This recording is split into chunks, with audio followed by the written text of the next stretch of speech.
प्यारे बच्चों नमस्कार।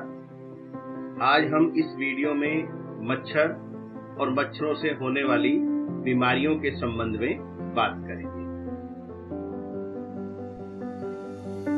राजू आज काफी दिनों के बाद स्कूल आया था। रानी जो उसकी दोस्त है ने पूछा, कहाँ थे तुम इतने दिनों तक? राजू ने कहा कि वह बीमार था। रानी दुखी होते हुए बोली, क्या हुआ था तुम्हें? मलेरिया, राजू ने तपाक से जवाब दिया। मलेरिया?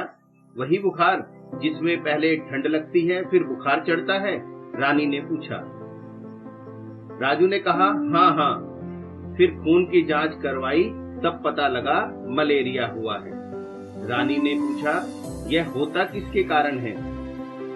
राजू ने बताया कि मेरे पापा ने बताया था कि यह मच्छर के काटने से होता है। रानी, क्या यह सभी प्रकार के मच्छरों के काटने से होता है? राजू ने कहा, नहीं, केवल मादा एनीफ्लीज मच्छर के काटने से ही होता है। बच्चों, क्या आप जानते हो कि कौन से मच्छर के काटने से मलेरिया होता है? यह मच्छर है मादा एनीफ्लीज। मादा एनीफ्लीज के काटने से ही मलेरिया होता है। बच्चों, मच्छर के काटने से मलेरिया के अलावा डेंगू, चिकनगुनिया जैसी बीमारियां भी फैलती हैं। हम इन बीमारियों से कैसे बचें?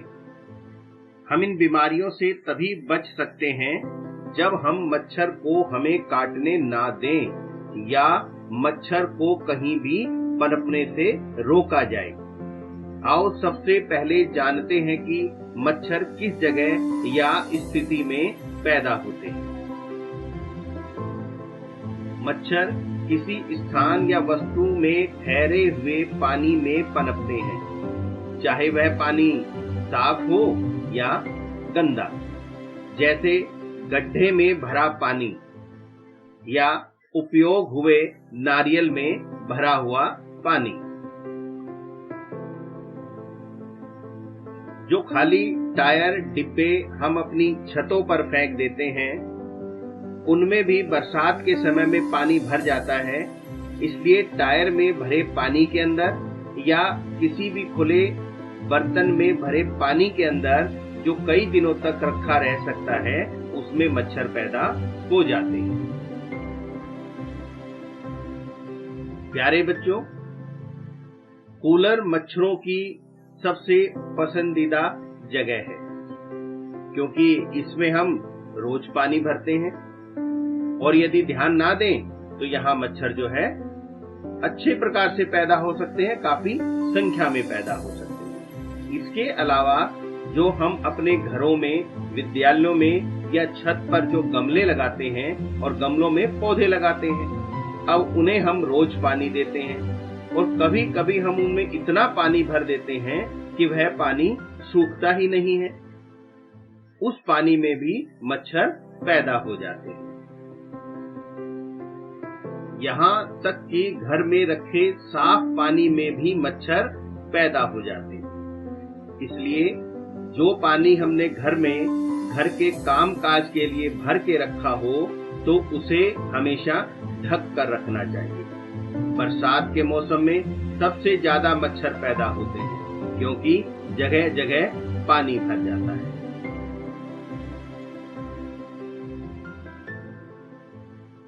पानी को लंबे समय तक एक स्थान पर ठहरने या भरा रहने मत दो। न बांस होगा और न ही बांसुरी बजेगी।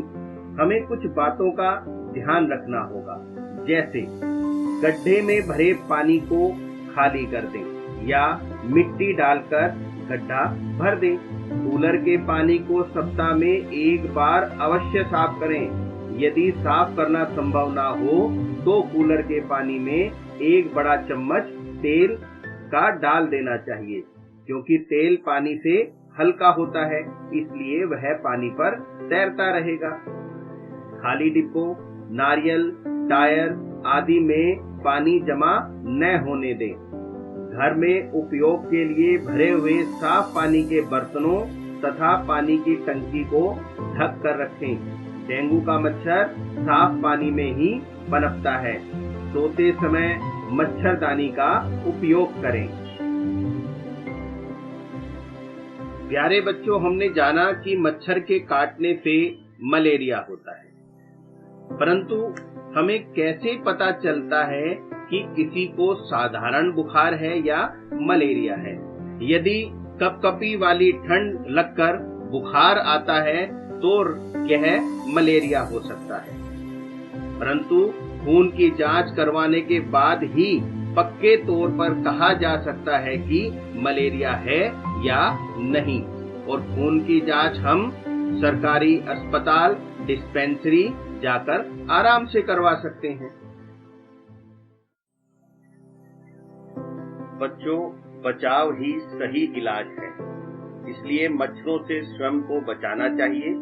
यदि मलेरिया हो भी जाए तो डॉक्टर की सलाह से दवाई लेनी चाहिए।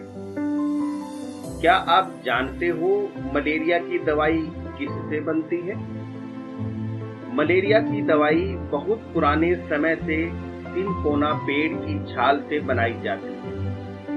पहले लोग छाल को उबालकर, छानकर उसका इस्तेमाल करते थे, लेकिन अब छाल से दवाई बनाते हैं। बच्चों, एक बीमारी है एनीमिया। इसका पता भी खून की जांच से चलता है। इसे शरीर में खून की कमी होना भी कहते हैं। वास्तव में खून कम नहीं होता, अपितु खून में हीमोग्लोबिन की मात्रा और लौह तत्व की कमी हो जाती है। इस कमी को हम हरी सब्जियों तथा फलों के सेवन से दूर कर सकते हैं। प्यारे बच्चों, एनीमिया पर हम अगले वीडियो में विस्तार से बातें करेंगे। तब तक आप मच्छरों से बचने के उपाय करो। आपको यह जानकारी कैसी लगी, हमें अवश्य बताएं। खुश रहो, स्वस्थ रहो। वीडियो को सब्सक्राइब अवश्य करें। धन्यवाद।